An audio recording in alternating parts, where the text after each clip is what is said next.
정신과? 거기 왜 가? 정신병이라는 건 등 따시고 배불러서 생기는 병이야. 한국에서는 여전히 이런 말이 낯설지 않습니다. 몸이 아프면 병원에 가는 게 당연한데 마음이 아프면 숨겨야 하는 걸까요? 저는 그 편견이 얼마나 사람을 옥죄는지 직접 경험했습니다. 시모와 남편은 제 우울증을 정신병이라고 손가락질했고 심지어 제가 가족을 욕하고 다닌다고까지 몰아세웠죠. 하지만 병원 문을 두드린 건 살기 위해서였어요. 그리고 그 선택이 제 인생을 바꿔놨죠. 일단 이야기를 시작 전에 제 소개를 간단히 하자면 저는 현재 45살의 여성이며 학원에서 영어 강사를 하고 있습니다. 강사라는 직업을 가질 수 있었던 것은 늘 밝고 남들 앞에서 당당했던 성격 덕분이었는데 그랬던 제가 우울증에 걸리게 된 거였죠. 물론 처음부터 그랬던 것은 아니었습니다. 저는 남편에게도 또 시댁 식구들에게도 꽤 인정받고 사랑을 받았으니까요. 특히 저는 시어머니에게 굉장히 예쁨을 받았습니다. 늘 저만 보면 시어머님 그러셨어요. 우리 작은 아들이 장가 한 번은 끝장나게 갔어. 난 지금도 너 보면 꿈인가 싶고 그래? 생긴 것도 참하고 능력도 좋고 거기에 싹싹하고 밝은 성격까지. 요즘 내가 너 자랑하는 맛에 산다. 아, 혹시나 먹고 싶은 거 없어? 내가 다 해주마. 먹고 싶은 거 없어요. 이미 저번 주에도 엄청 해주셨잖아요. 이러다 저 진짜 살찌겠어요. 찌면 어떠니? 내 사랑으로 쑥쑥 자란 거지. 그리고 나이 먹을수록 살이 적당히 붙어 있어야 예뻐. 빼빼 마르면 볼품없고 이렇게 열심히 일하는데 먹어야 힘이 더 날 거 아니야. 어머님도 참 그이가 또 질투해요. 매번 제가 좋아하는 음식만 한다고. 아들 자식 키워봐야 뭐 있어? 내가 너 들어오고 딸 못 낳은 게 한이 된 사람인데. 예전이야 아들 둘 낳았다고 떵떵거렸지만 키워보니 별거 없더라. 남자애들이 살갑기라니 부모한테 마음을 쓰기라니 다 필요 없어. 난 너만 있으면 된다. 사돈에겐 미안하지만 이제 넌 내 딸이야. 내가 빼앗아서 내가 키우고 싶을 정도로 예쁜 내 딸. 딸 같은 며느리, 이런 거 절대 없다고 하는 분들이 많았지만 실제로 시어머니는 그러지 않았습니다. 저를 진짜 딸, 그것도 고명딸처럼 귀히 여겨주셨어요. 아들이 둘이나 있음에도 불구하고 언제나 제가 우선이셨죠. 남편과 아주버님 둘 다 해산물 알레르기가 있는데 온전히 저를 위해서 간장게장을 담아주곤 하셨을 정도였습니다. 남편은 그것 때문에 장난을 섞어 툴툴거리곤 했죠. 엄마는 식탁에서 아들들 저 세상 보내고 싶어? 아주 젓가락 한번 잘못 돌렸다가 그대로 황천길 가는 밥상이네. 혹시 우리 형제 제사상이야? 엄마 집에 올 때마다 어째 돌아가신 아빠가 저 멀리서 손짓하는 기분이야. 차려주는 것만으로도 감사해야지. 잔소리 말고 먹기나 해.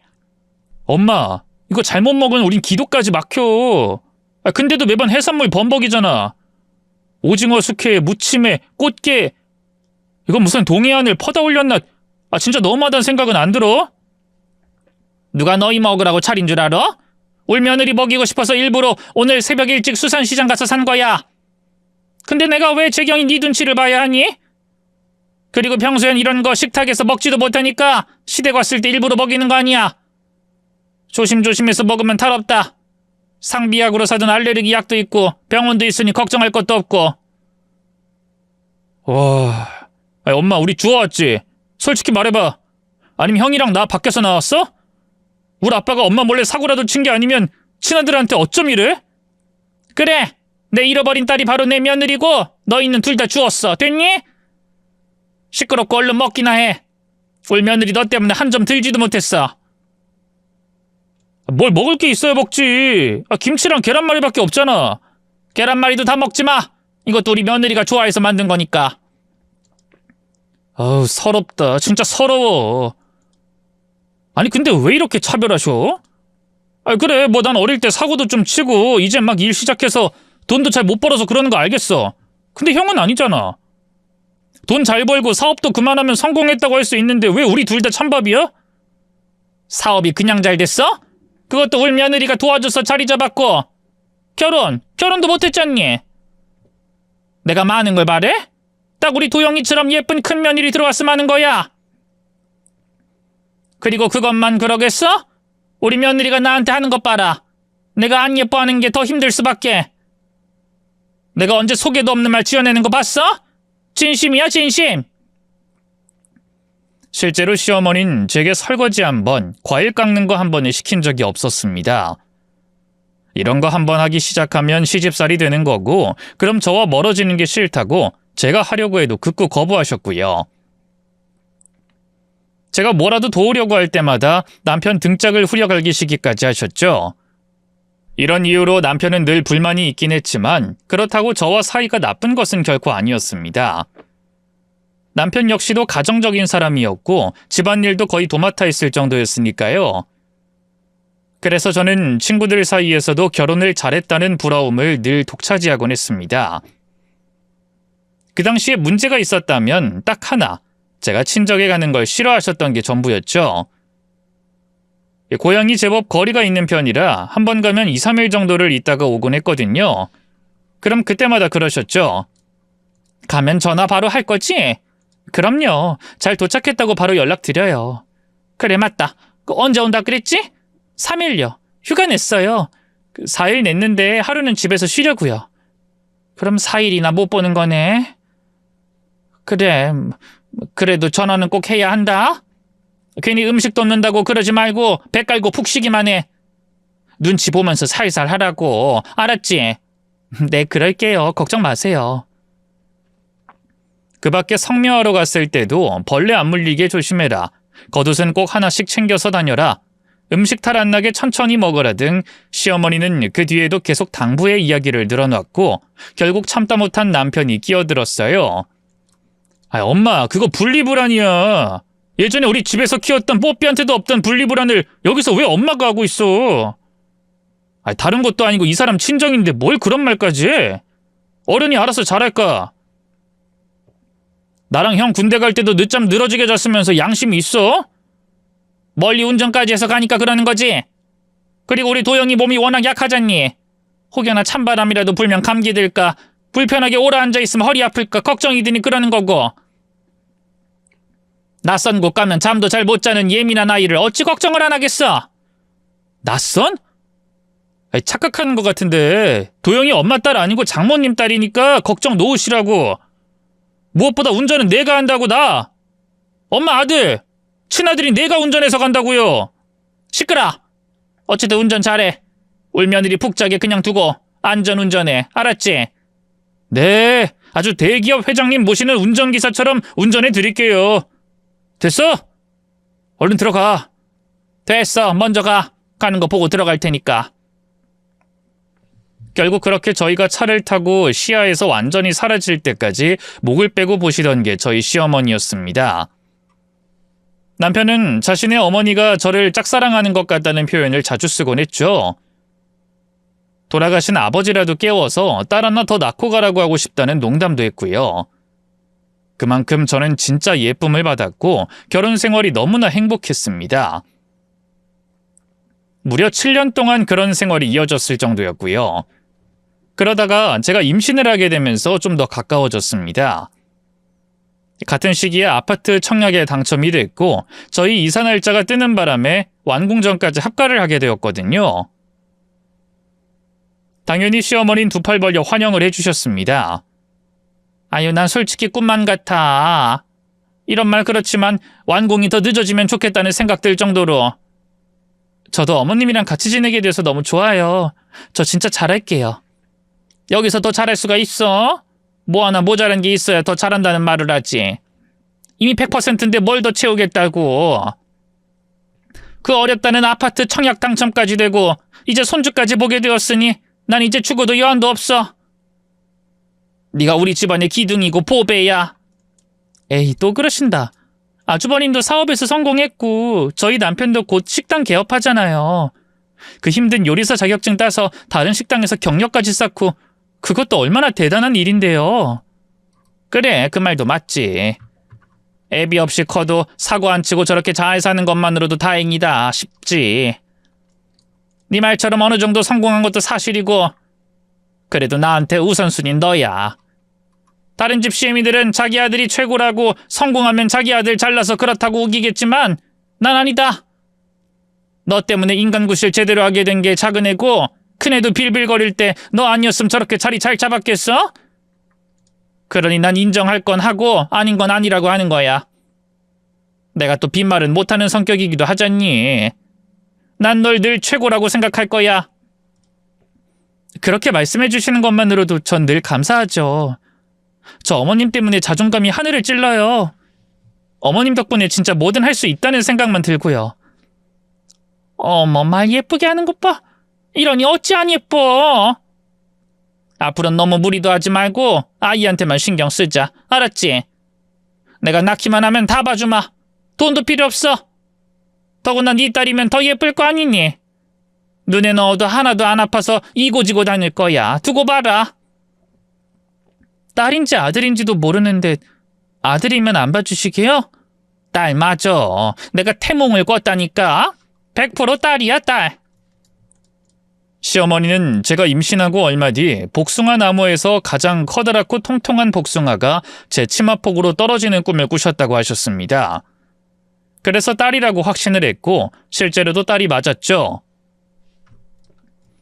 딸이 태어나면 딸에게 시어머니의 사랑이 갈 수도 있겠다는 생각이 들었는데 그것도 아니었습니다. 모두가 태어난 딸을 보러 갔을 때 시어머니는 절 먼저 보러 오셨으니까요. 바짝 마른 입술에 미지근한 물을 물려주시면서 온전히 제 걱정만 하셨던 겁니다. 그래서 그때 저는 속으로 결심했죠. 진짜로 평생 시어머니를 모시고 살겠다고 말입니다. 하지만 가장 처음 말했던 것처럼 시어머니와 남편은 변하기 시작했어요. 정확히는 제가 아이를 출산 후에 몸무게가 급격하게 증가하면서부터였죠. 팔과 다리는 이전과 비슷하게 말라 있었는데 얼굴부터 몸통이 점점 부어올랐습니다. 임신과 출산으로 살이 찌는 건 흔히 있는 일이라고 초반엔 그 누구도 뭐라고 하지 않았죠. 다만 제 스스로가 심각성을 느껴서 도중에 먹는 것도 조절하고 운동도 해야 할 정도로 심해진 게 문제였던 겁니다. 하루는 종일 굶다가 양배추에 사과 반 개, 고구마를 식탁에서 먹고 있었죠. 남편은 그걸 보더니 한숨을 쉬더군요. 그렇게 먹는다고 뭐가 달라져? 뛰고 운동하고 강도를 더 늘려야지. 아니야? 운동도 했어. 근데 나 무릎이 좀 안 좋잖아. 그래서 좀 힘들어서 식단으로 조절하려고. 몸무게가 많이 나가니 무릎이 안 좋은 거 아니고? 여보, 나 원래 무릎 안 좋았잖아. 하루 종일 서서 일하고 구두 신고 해서. 알면서 왜 그래? 알지만 지금 당신 상태를 좀 봐. 조만간 출산휴가 끝나면 어쩔 거야? 그 모습으로 학생들 가르칠 생각이야? 종일 풀만 먹는다고 해결될 게 아니면 뭐라도 해야지. 이거 나 겨우 한 끼 먹는 거야. 꼭 그렇게 말해야겠어? 코끼리도 소도 풀만 뜯어. 지금 당신 꼴이 딱 그렇다는 뜻이고 다른 연예인들은 애 둘 셋 낳고도 잘만 복귀해서 영화 드라마 다 찍잖아. 근데 당신은 고작 하나 낳았어. 근데 왜 한 16명은 낳은 사람처럼 되냐고. 코끼리? 소? 말이 너무 심하잖아. 연예인들이랑 나랑 같아? 심한 게 아니라 솔직한 거잖아. 가족이니까 이렇게 말해주는 거지. 나 아니었으면 이런 말 하지도 않아. 그 정도로 심각하다는 생각을 먼저 해. 서운하다고 말하기 전에. 남편은 어느 순간부터 제게 상처 주는 말을 아무렇지도 않게 하기 시작했고 저는 엄청난 스트레스를 받기 시작했습니다. 그래서 식사를 더 제한하고 무리하게 운동까지 했죠. 가뜩이나 아이를 돌보는 것만으로도 벅찬 그 상황에서 적은 양의 식사에 운동까지 했음에도 좀처럼 살이 빠지지 않자 제 자존감은 점점 떨어졌고요. 그러자 시어머니가 절 돕겠다고 나섰죠. 물론 그 방법은 저를 위한 것이라면서 대부분이 강제적인 것들이었습니다. 그간 시키지 않던 집안일을 시작으로 몸을 움직여야 한다며 빨래도 직접 손으로 하게 했어요. 뿐만 아니라 주기적으로 운동을 시키겠다며 여기저기 끌고 다니기 시작했죠. 얼른 따라 나와. 아기 데리고. 유모차에 태울 생각 말고 나오라고. 이 더운 날씨에 유모차에 안 태우면 아이 얼굴이 다 타는데요. 애가 중에? 너 운동해야 할 거 아니야? 나도 어중간하면 이런 짓 하지도 않는다. 내가 애를 둘이나 낳았는데도 난 몇 달 만에 금방 이전 체중 찾았어. 우리 집 식구 중에 누구 하나 체중 문제로 힘들어 본 적도 없고 나도 생전 해본 적이 없는 거 너 때문에 하는 거란 거 몰라? 죄송해요. 그러니까 잔말 말고 따라. 애도 보면서 운동도 해야지. 애 엄마가 뵐 수 있어? 내가 딱 지키고 앉아서 너 하는 거 볼 테니까 덥다고 운동 안 하고 어디 나가서 뭐 먹을 생각은 꿈에도 하지 마. 이게 다 널 위해서니까 너무 서운해 말고. 알았니? 저 덥다고 운동 안 하고 몰래 뭐 먹지 않아요. 저 아시잖아요. 솔직히 물만 먹어서 살쪘다는 말을 내가 믿겠니? 뭐라도 먹었으니 그렇게 찌지. 아무것도 안 먹다가 보면 음식 보면 눈 돌고 폭식하고 그게 다 살로 가는 거야. 언제까지 임신 핑계로 방치할래? 예전처럼 살아야지. 여자가 살이 너무 찌면 무식해 보이고 둔해 보여. 너도 알잖아. 자기관리라는 것도 사회생활이라는 거. 얼른 시키는 거 해. 시어머니는 수시로 저를 끌고 동네 공원이란 공원은 다 돌게 하셨어요. 뿐만 아니라 식사를 할 때도 제가 뭐라도 집어먹으려고 하면 바로 지적을 하셨죠. 넌 이 정도 유혹도 못 참아서 어째? 이게 다 살되는 거 몰라? 계란은 단백질이잖아요. 단백질은 안 먹으면 안 될 영양소인데 지금 영양소가 중요해? 내가 차려주는 것만 먹어도 충분하다. 그깟 단백질 좀 안 먹으면 어때서? 영양소 하나하나 다 챙겨서 먹으려고 하는 것도 문제야. 몸이 그 상태인데 영양 건강 따지면서 어떻게 살을 빼겠어? 좀 힘들어도 입 꽉 깨물고 해. 내가 언제 틀린 소리 하니? 제가 고개를 숙이고 가만히 있자 곁에 있던 남편이 끼어들었습니다. 그래, 우리 엄마 말 들어. 이게 다 피가 되고 살이 되는... 아니다. 여기서 더 살되면 안 될 일이지. 어쨌든 어른 말씀 들어서 나쁠 거 없으니 그냥 주는 것만 먹어. 이전에 제 키는 167에 몸무게는 53kg로 꽤 마른 편에 속했었습니다. 더구나 시댁 식구들도 누구 하나 뚱뚱한 사람이 없었죠. 그러다 보니 뚱뚱하다는 것 자체를 이해 못했고 다이어트를 체계적으로 해본 사람이 아무도 없었기에 그렇게 무식한 방법을 제게 강요했던 겁니다. 또 저 역시도 다이어트를 제대로 해본 적이 없으니 시키는 걸 그대로 했던 거고요. 하지만 문제는 영양 불균형으로 인해서 몸에 이상이 찾아오기 시작했던 겁니다. 피부가 건조해지기 시작했고 뒤통수에 500원짜리 동전 크기로 원형 탈모까지 왔죠. 이 탈모라는 거 안 겪어보면 진짜 그 고통을 알 수가 없을 겁니다. 단순히 가린다고 될 문제도 아니고 원형 탈모가 온 부분만 문제가 아니라 전체적으로 머리숱이 줄고 볼품 없어지니까요. 그래서 저는 그때부터 적어도 하루에 한 끼 정도는 제대로 된 식사를 하겠다고 선언을 했습니다. 그랬더니 남편은 바로 불만을 드러내더군요. 뭐 몇 달 했다고 바로 포기야. 진짜 당신 그 꼴로 평생 살 생각이야? 운동한다고 했잖아. 병원에서 이렇게 안 먹으면 몸에 문제 더 생길 거라고 하더라.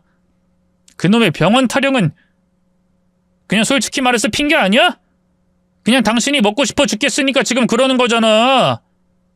탈모 그것도 살쪄서 생긴 걸지도 몰라. 두피에도 뒤룩뒤룩 살쪄서 머리카락이 붙어있지 못해 생긴 거 아니야? 아니라고 몇 번을 말해. 영양이 부족하다잖아. 영양? 뭐 그럼 조선시대 사람들은 머리 다 벗겨져서 없어졌게? 그때 사람들은 고기 매일 먹고 그랬어?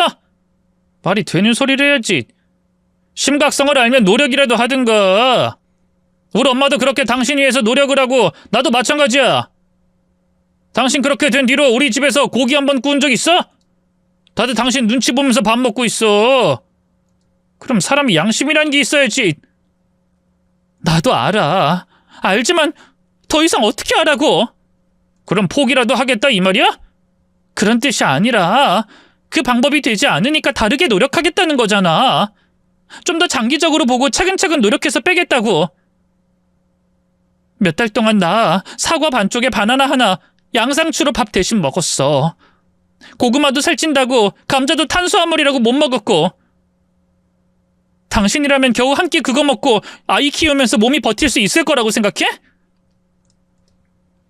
남편은 제 말에 단전에서 끌어올린 깊은 한숨을 쉬었죠. 장기? 그럼 내가 그 꼴을 더 오래 그렇게 봐야 한단 말이네? 당신 참 속도 좋다. 나라면 거울 보고 충격받아서 식음을 전폐할 것 같은데 속이 참 편해. 아주 좋겠어. 비꼬지 마. 안 비꼬게 생겼어? 솔직히 당신이 그걸 먹었다고 말만 하고 뒤에서 다른 뭐라도 먹었다는 생각밖에 안 들어. 그게 아니면 우리 집 식구들 음식은 다 빼앗아 먹은 사람 꼴로 있진 않을 테니까. 말해봐. 뭐 뒤에서 먹었어? 운동하러 간다면서 몇 번 찾아 먹고 그랬지? 어? 정말 너무해. 왜 이렇게 사람을 못 믿어? 너무한 건 당신 몸뚱이지. 나 이젠 무서워서 애 하나 더 낳자고 말도 못하겠다. 알아? 겨우 하나 낳은 걸로 그렇게 되면 둘 낳으면 걷지도 못할 것 같아서. 아이, 됐다. 나 오늘 늦어. 동창들끼리 모여서 술 한잔하기로 했으니까 괜히 전화하지 말고. 어? 왜 또? 어제도 나갔잖아. 아, 그럼 어쩌라고? 집에 있어봤자 속만 상하고 싸우기밖에 더해? 안 보는 게 속 편하지. 남편은 그 무렵부터 밖으로 나들기 시작했어요. 집에 있는 날보다 없는 날이 더 많을 정도였죠. 이전에 제대로 된 일을 안 하고 있을 때는 쪽팔려서 나가기 싫다던 동창회도 꼬박꼬박 나갔고 어느 순간부터는 제 앞에서 본인 첫사랑 이야기까지 하더군요. 걔가 우리 반 남자애들 절반이 좋아할 정도로 예뻤다고. 근데 나이 들어도 예쁘더라니까. 심지어 결혼까지 안 했대. 그래서인지 확실히 자기 관리를 제대로 하는 모양이더라. 신기하지? 결혼한 애들은 다 망가졌던데 싱글은 그게 아니더라고. 망가져? 아니 지금 그걸 말이라고 하는 거야? 지금 당신이 하는 소리가 정상이긴 해? 첫사랑 만났다고 아내한테 그런 말을 짓거리는 게 정상이냐고? 당신 바람났니? 왜 거기에 초점을 잡아? 자기 관리에 초점을 잡아야지. 몸매 망가졌다는 표현이 나빠? 당신도 그런 말 쓰면서 왜 발끈해? 막말로 내가 뭐 첫사랑이라 손을 잡았다고 했어? 뭘 했다고 했어? 그냥 동창회에서 봤는데 관리 잘해서 예쁘더라 그 한마디야. 아유, 요즘 당신이랑은 뭔 말을 못하겠어. 뭐 그럼 꽁꽁 숨겨? 입 닫고 누구 만났는지 말도 하지 마? 그거야말로 바람 피우는 거 아니야? 자존감 박살나더니 아주 의부증까지 가지가지 한다. 가지가지. 솔직히 화는 났지만 남편의 말도 일리는 있다고 생각했습니다. 그냥 지나가듯 하는 말인데 하나하나 의미를 부여하고 상처받는 건 아닐까 고민도 많이 했고요. 하지만 변한 남편이나 시어머니의 태도 때문에 힘든 건 사실이었고 저 스스로도 자신감이 많이 떨어진 상태였죠. 하루는 거울을 보는데 2배는 커진 것 같은 얼굴을 칼로 도려내고 싶은 충동까지 들더군요. 그래서 정신건강의학과를 찾아갈 생각을 했던 겁니다. 물론 처음부터 쉽진 않았어요. 드라마를 보면 상담도 좀 해주는 것 같고 털어놓으면 기분도 편안해질 것 같았는데 현실은 달랐죠. 들어가서 이런저런 검사지에 표시를 하고 대충 이야기를 듣곤 다시 오란 식이었습니다. 초반에는 아무것도 모르고 계속 다녔는데 다른 사람들 이야기를 들으니 한 곳이 아닌 여러 곳에 다니면서 자신과 맞는 선생님을 찾는 게 중요하다고 하더군요. 동네 근처에는 찾기 힘들어서 좀 멀리 떨어진 곳까지 가게 됐고 그곳에서 저는 완벽한 의사를 만나게 됐죠. 그곳에서 저는 조금은 숨통이 트이는 기분이 들었고 일주일에 한 번씩 찾아갔습니다. 어제는 남편이 술 먹고 첫사랑 이름을 막 부르더라고요. 미수가 이러면서요. 근데도 바람은 아니라고 하니까 저를 막 의부증 있는 여자로 몰더라고요. 저 진짜 의부증일까요?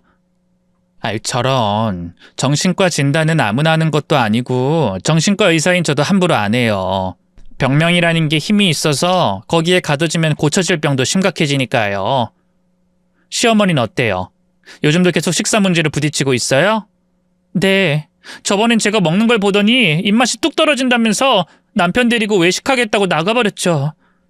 그리고 고기 냄새 풍기면서 들어오셔서는 저한테 개코라고 그러니 살이 찌지 이러시는데 저는 그냥 저 두고 가서 서운했던 거지 고기 먹고 싶어서 그런 것도 아닌데 말이에요. 좀 억울했죠.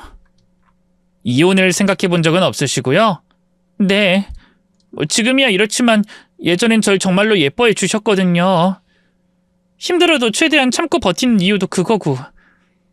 그래서 전 가족들이 변한 게 모두 제 탓만 같아요. 제 꼴이 이렇게 된 것 때문에 모두 힘들어서 그런 건가 싶고, 이러다가 영영 평생 이렇게 살까봐 무섭고, 이제 강인 제대로 할 수 있을까 겁도 나요. 스스로를 탓하지 마세요. 모두가 등을 돌려도 본인만큼은 본인 편이 되어야 하니까요.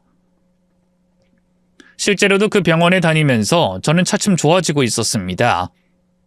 반면 시어머니는 그 무렵에 엄청나게 예민해져 있었죠.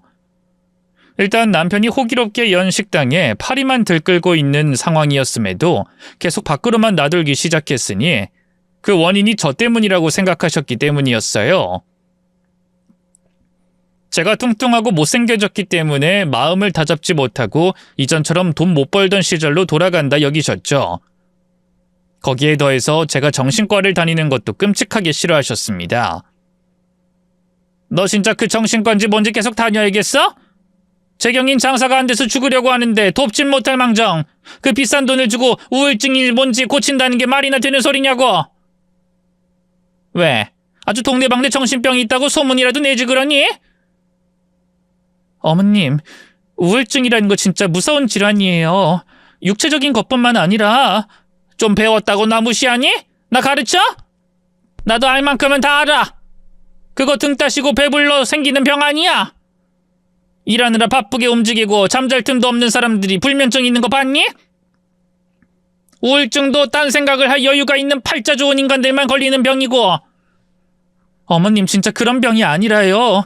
진짜 너무 위험하고 자칫하면 뭐? 막말로 너 우울증은 뚱뚱해서 생긴 거야.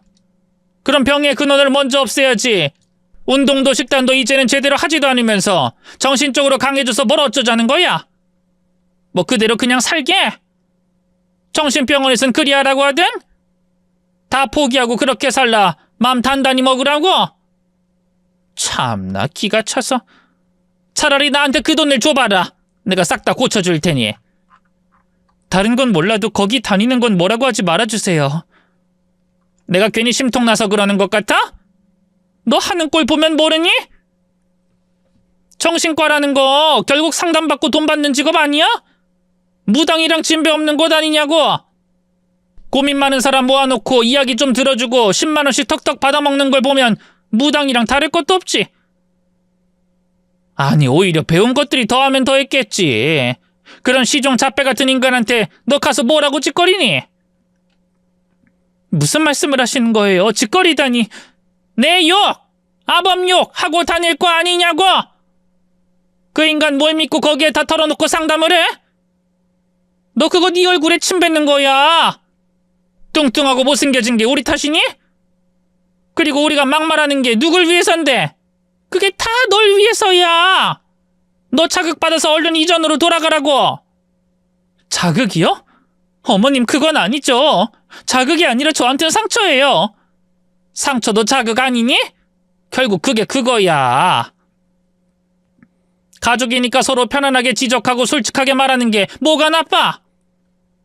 그럼 너 못생겨지고 뚱뚱해도 예쁘다고 거짓말이라도 하라는 거니? 난 내 아들들 그렇게 키우지 않았어. 할 말은 하고 살라고 했다고. 너도 알잖니? 나 빈말 못하는 거. 오죽했으면 내 아들이 그랬을까 그런 생각은 안 들어? 근데 넌 너 혼자 속 편하자고 밖에 나가서 우리 가족들 욕이나 하고 다녀? 난 그 꼴 절대로 못 보니 정신과 당장 발길 끊어. 저 진짜 힘들어요. 그러니까 제발 거긴 그만 다니라고 하지 마세요. 네? 나 분명히 말했어. 안 된다고. 쓸데없는 곳에 돈 쓸 생각 말고 현실을 생각해. 당장 너 복직이 코앞인데 그 꼴이면 일도 못하게 될 수도 있단 거 몰라? 어떤 학원에서 그 꼴을 한 강사를 계속 두겠니? 강사도 결국 남한테 보여지는 직업인데 복직하고 얼마 안 가 잘리는 게 당연한 거 아니야? 그럼 우리 집에서 제대로 돈 버는 게 큰애 하나야. 너 우리 큰애한테 돈 타서 쓰고 싶니? 그때도 정신과 치료는 받게 해달라고 할 거야? 어떻게든 스스로 버틸 생각을 해야지. 나약해 빠져가지고. 에휴, 그러니 저리 무식하게 살이 찌지. 결국 저는 마지막 상담을 받아야 했습니다. 사정을 설명하고 더는 못 오게 됐다고 선생님께 이야기를 했죠. 선생님은 걱정을 많이 하셨지만 제 선택을 존중은 해주셨습니다. 어쩔 수 없죠. 그래도 혹시나 안 좋은 생각 들면 언제라도 이야기해야 하는 거 알죠? 주변 사람들에게도 알리고 도움 요청 꼭 하고요. 네, 꼭 그럴게요. 저 진짜 열심히 다시 다이어트 도전해 보려고요. 아, 그거 말인데요. 혹시 병원에서 정밀 검사를 받아보는 게 어때요? 아, 실은 저도 생각은 하고 있어요. 지방 흡입이요. 이제 곧 있으면 복직이라서 하는 게 좋을 것 같아서 성형외과를 가려고요. 사실 겁나서 엄두가 안 났는데 시어머니 말씀처럼 문제가 되는 근원을 제거하면 우울증도 좀 괜찮아질 거라는 생각도 들고요. 아니요, 그런 쪽 말고요.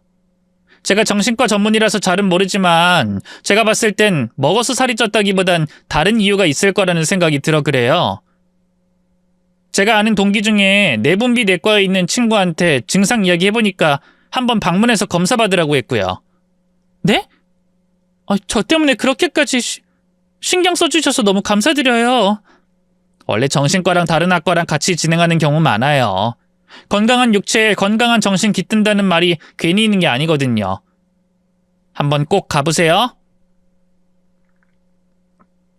선생님이 제게 소개해준 병원에 가기까진 좀 용기가 필요했습니다. 솔직히 큰 병일까 덜컥 겁도 나고 해서 바로 가지 않고 며칠 있다가 예약을 잡았죠. 그런데 그곳에서 알게 된 제 병명은 쿠싱 증후군이라는 생소한 병이었습니다. 쿠싱 증후군은 코르티솔 호르몬이 과도하게 분비되면서 발생하는 질환이라고 해요. 그리고 그 증상으로 얼굴이 달덩이처럼 부어오르고 복부와 상체가 뚱뚱해진다고 했죠. 저의 경우는 부신 종양이 문제였고 그걸 제거하면 정상으로 돌아온다고 했습니다. 수술도 짧은 편이었기에 전 그걸 듣자마자 집으로 갔죠.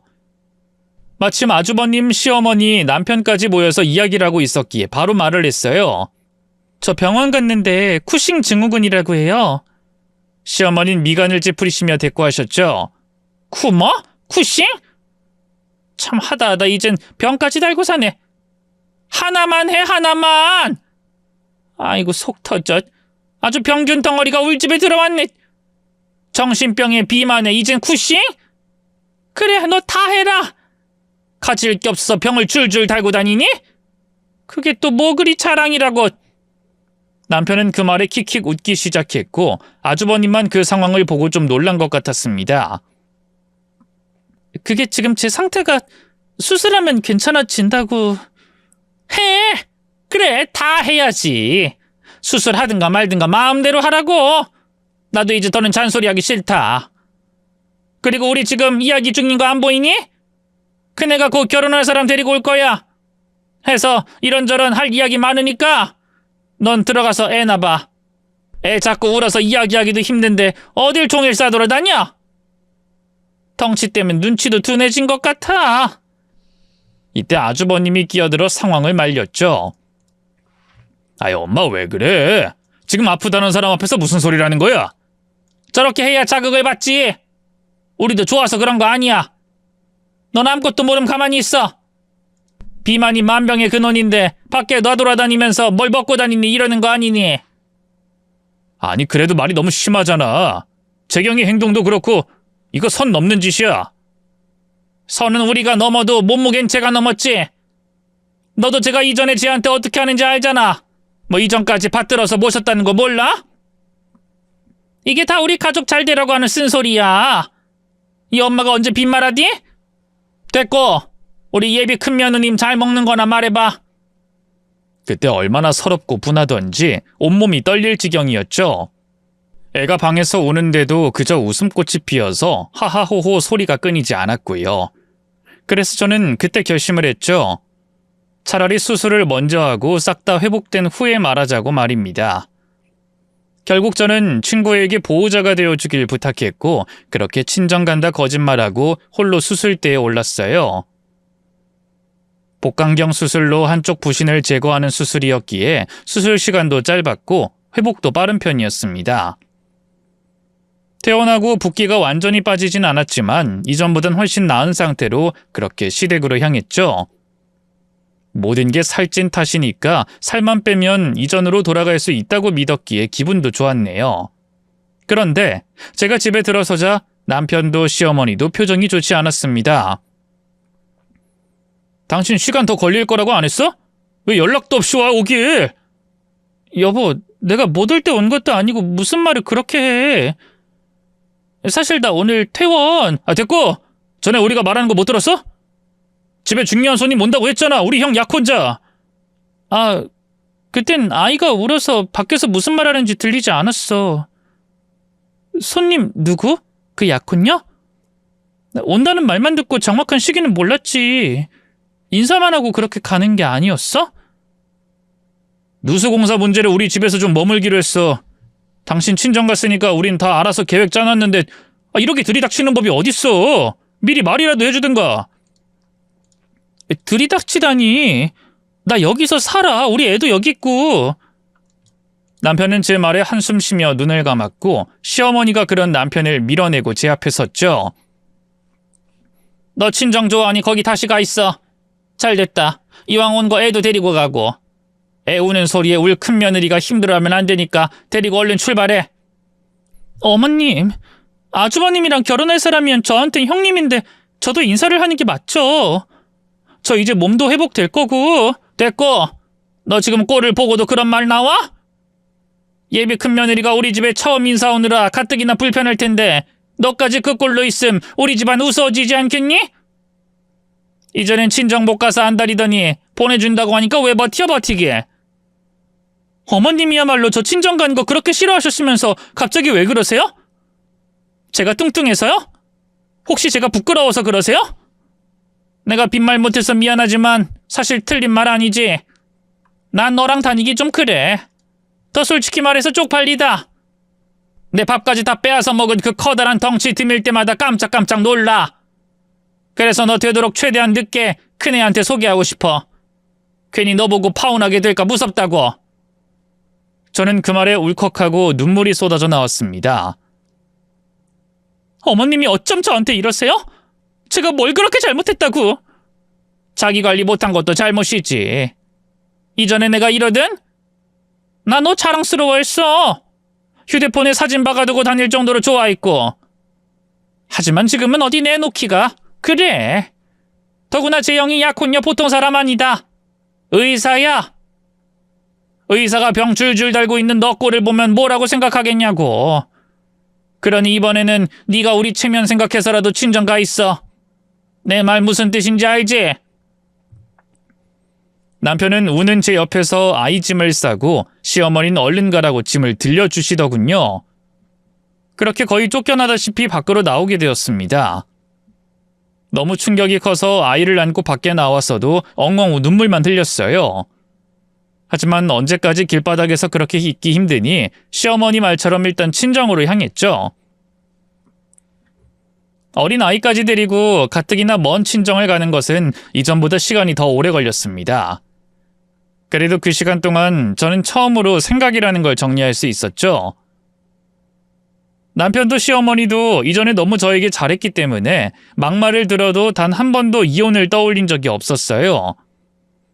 그런데 그날 처음으로 인정을 하게 된 겁니다. 제가 결혼을 잘못했다는 생각 말이죠. 설령 제가 살이 찌지 않았어도 언젠가는 이런 일이 있었을 거라는 것도 확신도 들더군요. 나이가 더 들어서 주름이 늘었어도 남편은 절 구박했을 테고 더 이상 학원 강사를 할 수 없게 되는 순간이 오면 시어머니가 절 무시했을 거라고 말입니다. 그렇게 집에 도착해서 부모님에게 그간의 일을 말씀드렸어요.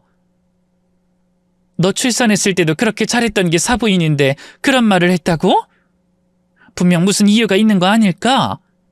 말이라는 게 어다르고 아다른 법이라 네 입장에선 안 좋게 들렸을 수도 있고. 그래, 그건 너희 엄마 말이 맞아. 너 지금 너무 예민해져 있는 상태야. 초반에 부모님은 제 이혼을 반대하셨죠. 시어머니나 남편이 절 끔찍이 아끼던 걸 봐왔기에 제게 더 참으라고 조언을 하시기도 하셨고요. 하지만 저 혼자서 수술실에 들어갔다는 부분에서 태도를 바꿔 완전히 돌아서셨습니다. 오히려 자신들이 나서서라도 이혼시키겠다는 쪽으로 바뀌었죠. 아버지는 입에 거품까지 무시더군요. 일단 푹 쉬어. 좋은 거 먹고. 그렇게 쉬다가 올라가서 당장 이혼해. 이 아빤 그놈이 싹싹 무릎 꿇고 빌어도 봐줄 생각 없어. 길바닥에서 다 죽어가는 놈 살려줬더니 내 딸을 혼자 수술하게 해?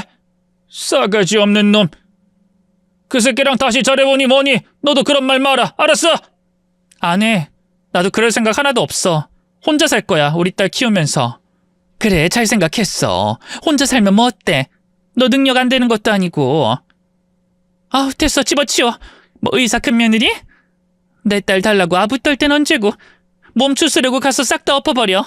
엄마랑 아빠가 합의금이 얼마가 됐든 다 물어줄 테니까 아주 밥상을 들어서 엎고 취업해. 알았어? 아이는 우리가 맡아주면 되니까 이혼하고 그때 내려와. 응, 고마워 엄마. 그리고 아빠. 울지 말고 몸 회복될 때까지 쉬어. 아무 생각 없이 푹. 아무리 작은 수술이라고 해도 수술은 수술인데 모시고 여기를 쫓아내? 어우, 나쁜 것들. 아주 썩을 놈들. 온전히 제 편이 되어주는 부모님의 위로와 도움으로 전 그야말로 푹 쉬었습니다. 저희 엄마가 아이를 맡아주면서 그간 못 잤던 잠도 몰아잤고 맛있는 것도 많이 먹었죠. 덕분인지 3일 만에 수술 후에 남아있던 붓기가 싹 빠지면서 이전처럼 돌아왔어요. 그래서 바로 올라가서 이혼을 진행하려고 했는데 저희 어머니는 바로 올려보내지 않으시려고 했죠. 피부과에서 피부 시술도 받고 옷까지 싹 다 사서 입히고 그렇게 준비를 시켜 보내주셨던 겁니다. 그렇게 해서 정확히 일주일 만에 달라진 모습으로 시댁으로 향했고요. 제가 집으로 들어가자 남편도 시어머니도 놀라서 입이 떡 벌어졌습니다. 같이 식사 중이었는지 어정쩡하게 둘만 제가 있는 거실로 빠르게 나왔죠. 남편은 얼굴이 환해져서 제 몸을 이리저리 둘러보더군요. 여보, 지금 뭐야? 수술했어? 우와, 진짜 이전 모습 나온다 나와. 이제야 내 마누라 같네. 작은 애 너 지방 흡입했니? 돈 많이 들디? 그래도 진즉에 할 걸 그랬네. 지금 우리 식사 중인데 여기 좀 있다가 나중에 인사할래? 아님 지금? 지금 들어와 큰 애 볼래? 저는 그런 두 사람을 보면서 기가 차서 웃었죠. 제가 말씀드렸잖아요. 저 쿠싱 증후군이라고. 지방 흡입도 아니고 아팠다가 나은 것뿐이라고요. 어쨌든 다 나았으니 이제 정신병도 고치러 왔어요, 저. 얘가 목소리 안 낮춰? 큰 며느리가 의사란 말 못 들었어? 쿠싱? 그게 뭔데 자꾸 말을 해? 괜히 긁어 부스럼 만들지 말고 입 딱 닫아. 왜요? 언젠 어머님이 정신병 고칠 수 있다고 했잖아요. 기억 안 나요? 어머, 얘가 정말 미쳤니? 어디서 언성을 높여? 너 너희 집에서 이러라고 가르쳤어? 왜 이렇게 버릇이 없어? 내가 너무 오냐오냐 했던 게 문제야? 됐고요. 어머님 아들이랑 이혼할 거예요. 그래야 제 정신병이 나을 것 같아서요. 저 오늘 그 말하려고 여기 왔고요. 그러니까 큰 며느리고 약혼녀고 저랑은 아무 상관없단 말이에요. 그때 소란스러움 때문인지 아주버님과 약혼녀라는 분이 밖으로 나왔죠. 무슨 일이냐고 하는 물음에 시어머니는 제가 이상해졌다고 정신병이 생긴 거라는 말을 했고 남편은 반쯤 넋이 나가서 제게 이혼은 안 된다고 중얼거리고 있었습니다. 그런데 저는 그런 말들이 귀에 전혀 들리지 않았죠. 왜냐하면 아주버님의 약혼녀 얼굴을 보고 놀랐기 때문이었습니다. 선생님? 선생님 맞죠? 어머, 혹시 맞아요? 김도영님? 몰라보게 달라져서 긴가민가 했어요. 아주버님의 약혼녀라는 분은 일전에 제 상담을 맡아주고 제게 병원 검사를 권유해 주셨던 바로 그분이었어요. 선생님은 순간 반가운지 활짝 웃었다가 이내 표정이 점점 굳어졌죠. 저 역시 선생님이 왜 혼란스러워하는지 짐작이 갔습니다. 그간 저를 괴롭히고 막말하고 힘들게 만든 사람들과 함께 있다는 걸 깨닫게 된 거였죠. 정신과 의사가 무당이랑 다를 게 없다. 돈 장사하는 사기꾼이다라는 말을 시어머니가 해왔다는 것도요. 시어머니 역시 달라진 분위기를 바로 느끼고 이상한 말을 늘어놓기 시작했습니다. 아가씨, 저 아이가 무슨 말을 했든 믿을 거 아니라는 것만 알아줘요. 제 허언증 있어. 허언증이 뭔지 알죠? 막 별거 아닌데 부풀려서 말하고 거짓말하는 거. 그게 다 관심 받으려고 그래요. 제가 정신병이 좀 있어서 막 내 아들도 바람 피운다 의심하고 그랬었어요. 오죽하면 막 정신과를 드나들고 여기저기 안 가본 곳이 없다니까요. 동네 창피하게. 그 말에 선생님은 씁쓸하게 웃으시더군요. 죄송한데요, 어머님. 정신과에 찾아오시는 분들은 대부분 정상인들이에요. 그런 사람들을 미치게 만드는 사람들 사이에서 어떻게든 제정신 유지하려고 오는 거고요. 정작 와야 할 사람들은 안 오고 오지 않아도 될 정상적인 사람들이 오는 곳이 저희 병원이란 뜻이죠. 그게 무슨 말이에요? 제가 얘를 미치게 했다는 건가요? 죄송하지만 이 결혼 없던 걸로 할게요. 무당에 가까운 제가 판단하기론 이 집이랑은 인연이 아닐 것 같네요. 그간 먹여주셔서 감사해요. 따로 보상은 해드리죠. 아가씨, 아니야, 오해해요. 일단 이야기 들어봐요. 우리 큰아들이 잘못한 것도 아니고 진짜 억울해요. 이게 다 저 작은 애가 혼자서 거짓말을 한 거라니까요. 한 가족인데 쿠싱 증후군이 뭔지도 몰랐으면 어떤 집안인지 훤히 알죠. 그러니까 전 여기서 끝낼게요. 전 그 말을 듣고 이 집 며느리 될 자신이 없네요. 그럼. 갑작스러운 상황에 당황한 아주버님은 선생님을 따라 나갔고 전 그곳에 남아 시어머니에게 온갖 욕을 다 먹어야 했습니다. 남편 역시도 집안을 망쳤다고 너 때문에 형 결혼까지 깨지게 생겼다면서 제게 보상을 운운했죠. 그런데 얼마 뒤에 아주버님은 망연자실한 표정으로 올라와서 제게 무슨 일인 건지 말이라도 해달라고 간청했습니다. 선생님은 제 비밀을 유지해야 한다면서 입도 열지 않았다고 하더군요. 그래서 대충 그간의 일들을 빠르게 설명했죠.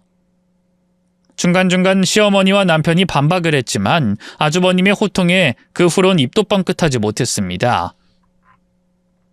결국 끝까지 제 이야기를 들은 아주버님은 아주 크게 화를 내시더군요. 내가 밖에서 열심히 돈 버는 동안 엄마는 며느리 괴롭혔던 거야? 미치지 않고서야 아픈 사람한테 밥도 안 줬다는 게 말이 되는 소리야? 재수 씨가 우리 집에 그리고 나한테 어떻게 해줬는지 잊었어? 나 사업 힘들 때 도와준 사람이야. 우리 집 은인. 엄마가 예쁘다고 끼고 들던 사람한테 어쩜 그래? 도대체가 양심이란 게 없는 거야? 왜 그렇게 말을 해? 엄마 억울해. 오죽했으면 그랬겠어? 얘가 몰래 먹었다니까? 미치겠네. 엄마, 쿠싱 증후군이라잖아. 수술까지 했고 먹어서 그런 게 아니라는데 왜 같은 말을 계속해? 언젠 딸하고 싶다며. 근데 아픈 사람한테 그런 말을 했던 거야? 몰랐잖아. 알았으면 그러겠어? 자기 식구가 아파서 수술을 했다는데 엄마도 몰랐고 재경이도 저 새끼도 몰랐다는 게 말이나 되는 일이야? 이런 집구석에 누가 시집을 오고 싶어해? 그리고 재경이 너 뭐 첫사랑? 너 미쳤냐? 사업 그렇게 말아먹고 식당 하나 차려줬더니 장사도 제대로 하네? 동창들이랑 어울려 다니며 첫사랑 운운하면서 와이프 천대나 하고? 이 미친놈아, 너 언제 정신 차릴래? 천대 무슨 천대야. 그건 오바지. 그냥 자극만 준 거야, 자극. 내가 순간순간 뜨끔했던 거 한두 번 아니야. 엄마랑 너랑 재수 씨한테 하는 걸 볼 때마다 놀란 적 많다고. 집에 잘 안 들어오는 나도 느꼈는데 없을 땐 오죽했겠어? 됐다. 이제 각자 알아서 살아. 난 저 사람 선택할 거니까 재수 씨가 이혼한다니 이제 두 사람이서 어디 한번 우리 도움 없이 잘 살아보라고. 그게 무슨 말이야, 형. 형 없으면 우린 어쩌라고. 너 나이가 몇 살이야? 언제까지 뒷바라지 해야 해? 내가 네 지갑이야? 노후 자금이야? 어릴 땐 사고 치는 거 수습하고 이젠 너 사업 자금까지 계속 마련해줘야 해? 50대에도 그럴까? 아님 70살? 뭐 언제까지 내가 이 집의 기둥이 돼야 하는데? 이제 다 필요 없어. 난 재수 씨한테만 빚 갚을 거야. 이 집 기도 못 해먹겠으니 알아서들 하셔. 결국 그 자리에서 아주버님은 짐까지 챙겨 집을 나가버렸습니다. 그러자 남은 두 사람은 제게 매달리기 시작하더군요. 집안의 유일한 돈벌이를 하고 있는 사람 중 하나가 저였으니까 말이죠. 물론 저는 받아주지 않고 이혼을 요구했습니다. 그러자 급기야 무릎까지 꿇더군요. 여보, 잘못했어. 내가 이렇게 빌게. 내가 미쳤었어. 근데 진짜 첫사랑이랑 아무것도 아니었어. 그냥 당신이 자극받아서 다시 예뻐졌으면 했던 거야. 물론 지금 당신은 진짜 훨씬 너무 예뻐.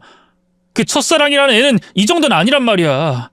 당신이 더 어리기도 하고 걘 눈가에 주름이 자글자글하고 따지고 보면 진짜 별로야. 가서 거울이나 봐.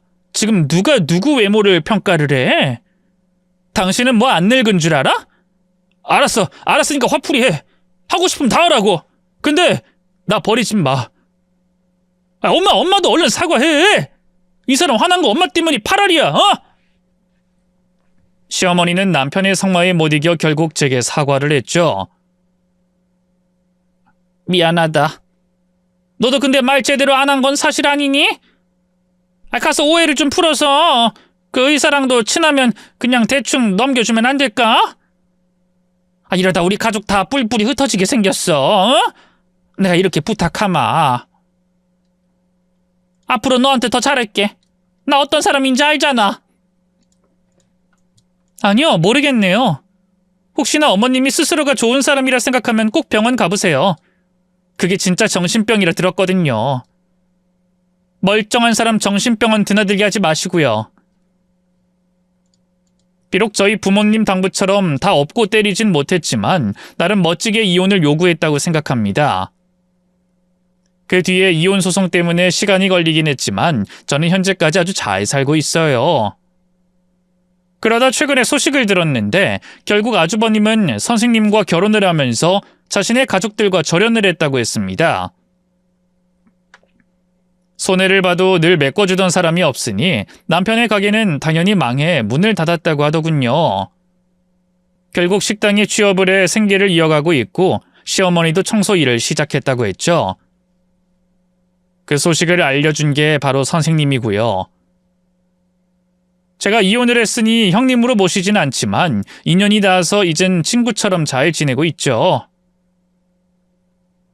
아주버님이랑도 연락하고요. 무엇보다 정신적으로도 육체적으로도 아주 튼튼해졌다는 게 중요하죠. 이 일을 겪으며 저는 깨달았습니다. 누군가에게 상처받고 버티는 것보다 스스로를 지키는 게 훨씬 더 중요하다는 걸요. 정신과 상담을 받는 건 약한 게 아니라는 겁니다. 오히려 제 마음을 돌보고 더 나아지기 위한 용기였어요. 그러니 이 이야기를 듣는 분들도 힘들다면 주저하지 말고 전문가의 도움을 받아보세요. 때론 말 한마디, 따뜻한 위로가 우리의 인생을 바꿀 수도 있으니까요. 그럼 여기서 마지막 인사를 드려야겠습니다. 모두 들어주셔서 감사해요.